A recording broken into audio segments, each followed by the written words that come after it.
I quite often will say to the audience, so these aren't, addicts, just general public, hands up anybody who has never broken the speed limit. Has anyone never? And there's always 2 or 3 smug buggers who put their hand up.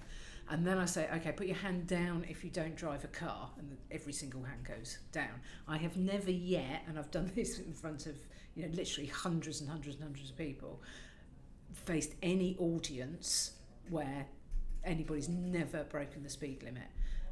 If you then say, so do you think speed limits are rubbish? Do you think we shouldn't? No, everybody thinks that speed limits are a good idea. And all of us break the speed limit because we find a reason why today, on this occasion, it's okay for me.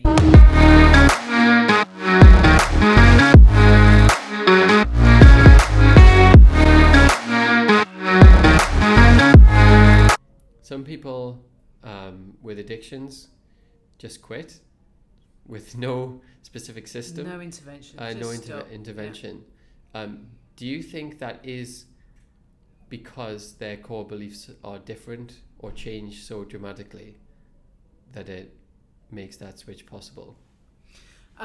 There's probably as many different core beliefs that mean that some people can, that some people can't. So there's going to be a huge amount of different reasons for that. But probably that they would probably just say that they are somebody that once they've made their mind up about something and they're determined to do it, they do. But there's lots of people that would say that, but for some reason pornography has been really tricky, but that's often due to the cognitive distortions that you continue to tell yourself, that this is really difficult, that I can't do this, it's all I've got, well, it's better than.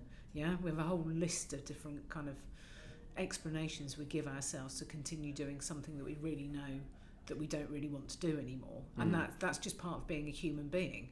Yeah, whether that's having another biscuit, whether that's getting another half an hour in bed, whether that's watching yet another episode of whatever your latest binge is when you should be going to bed. It's something common to everybody, but what is it that you need to let go of or start so that you can change? I have a sense that this X factor that you're talking about that allows some people to just rapidly change is about beliefs and values. That's my sort of intuitive sense. Like I find in my personal life, I've never had any like addictions to anything in a way that's really sort of really damaged my life in any way. And I generally find it quite easy to make changes. And I certainly feel that's because of cognitive shifts and models. So for example, if I want to cut something from my diet, let's say, like one useful model that I found was, let's say you want to stop eating crisps, right? Just this one mental model can just cut it. So I would imagine that instead of just eating one, I'm thinking, okay, if I make this decision now, I'm basically going to make this decision every other time. Yeah. Because it's always now, right? The future sort of never arrives. You're always in the present. So whatever decision you're making right now is the one that you'll make in all of the future decision points as well. So I would think, okay, if I eat this now, I'm basically committing to eating 500 packets of crisps, not one. And that shift just made it like extremely easy to just give up something like that. But when the environment is different, when it's New Year's Eve and there's the only thing that's out on the table is crisps, and you had to skip a meal so that you could get there on time. It's a really bad New Year's Eve, this story, but anyway, whatever's happening and you're absolutely starving, you decide on this occasion it's different. Yes. And because you decide on this occasion it's different, then 2 days later you go, well, I already screwed up last time, so I'll give up again on Monday. Procrastination is such a major issue for people that struggle to give something up, because they will make that final decision next week. Yeah. Next week. So it's... after I've done this, once we get through COVID, once we're back in the office, Yeah. once I get a girlfriend, that's what gets in the way. Yeah, do you find that you have any particularly effective techniques for breaking that down with clients? Because I imagine that is quite a common Procrastination is a major issue. I mean, again, it's about drilling down into what the function of that is. Because there'll always be areas, I mean, a lot of what clients often say is, I'm like this in everything. I'm just always like this. That's nearly always not the case. So that's generalising, yeah? And actually finding more than one situation when you're not, and why are you not in that situation? What do you tell yourself in that situation that makes it different? And often it's to do with the cost. So, you know, talking about crisps, which is making me very peckish, but talking about crisps, what happens then is you're doing quite well on your crisp, but then you hit dry January and you're giving up alcohol, and alcohol's much worse for you, and you're giving up something else because you put on a few pounds and you've just discovered these low calorie crisps. So suddenly giving up the crisps isn't anywhere near as important as it was. So that's the other reason why procrastination, we find something else that's more important than, and that's why we're not going to do that on this occasion. But it's going to be unique for everybody. I mean, that's why I never worried when I wrote the book that I would be out of business. People are just going to read a book. They're going to spend, how much is it? 10 quid? 9 I think so. Something whatever like that. It is. I'm not going to be out of business because someone spent a tenner on a book. And even though so many people say, oh my goodness, it was like reading my life story, this just explains so much of me, this is, but everybody's unique, every single person. Yeah, I feel like it's but I think going back to just what you said there, that is kind of what I was getting at about values as well. So I said like beliefs and values, and it's like if your values are if your values are too situational, you will constantly trip yourself up. Yeah. And so part of the vision, have a vision. So, and the work that we do, so we do a lot of recovery courses as well, which were face-to-face in the good old days, but are all currently online and likely to stay online actually. And in our recovery programs, we do a whole section on values, on really getting in touch with what your values are. Addiction tends to rob people of their values. If we all did and behaved only in line with our value system, our world would be a very, very different place. We don't work in line with our value system. That's just a myth. When I'm doing public speaking, which I do quite often, or did quite often, I quite often will say to the audience, so these aren't addicts, just general public, hands up anybody who has never broken the speed limit. Has anyone never? And there's always 2 or 3 smug buggers who put their hand up.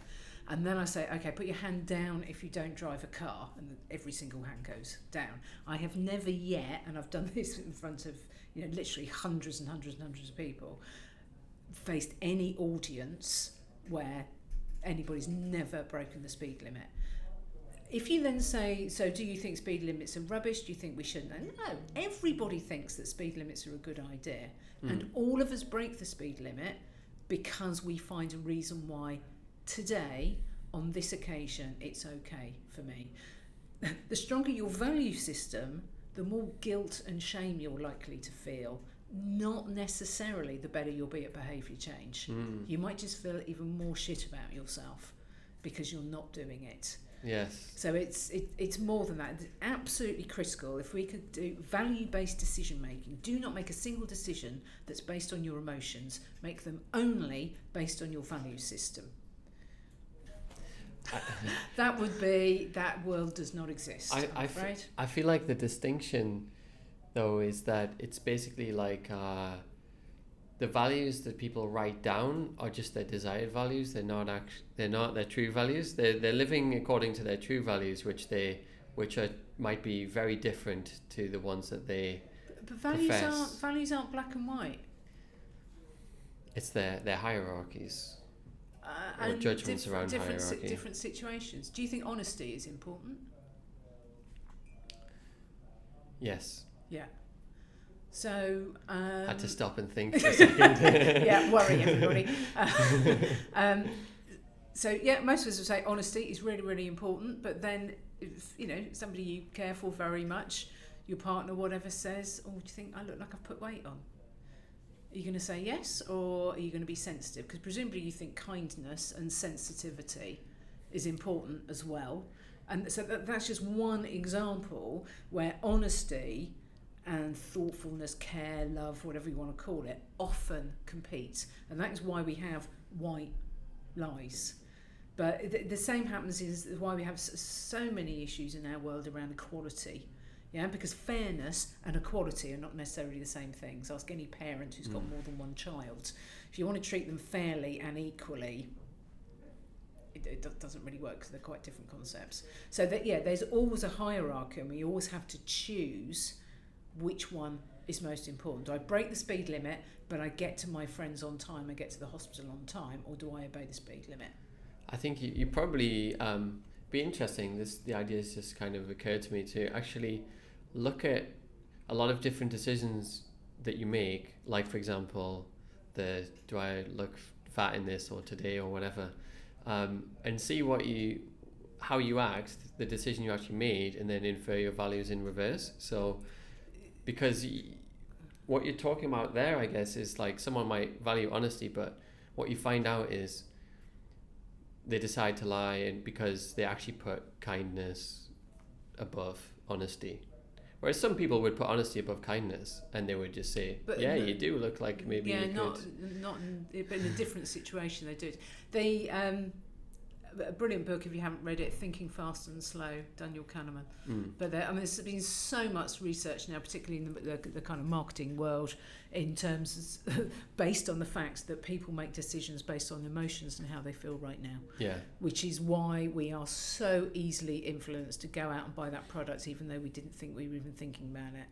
We are emotional beings. Our limbic system is 40 times stronger in terms of its capacity for making decisions than our neocortex. Yeah, we tend to think that we operate from our thinking brain, from our neocortex, but research after research after research shows us that the vast majority of decisions that we make actually reside in the limbic system, and that's not even getting back to the amygdala brainstem, which is where a lot of addiction resides.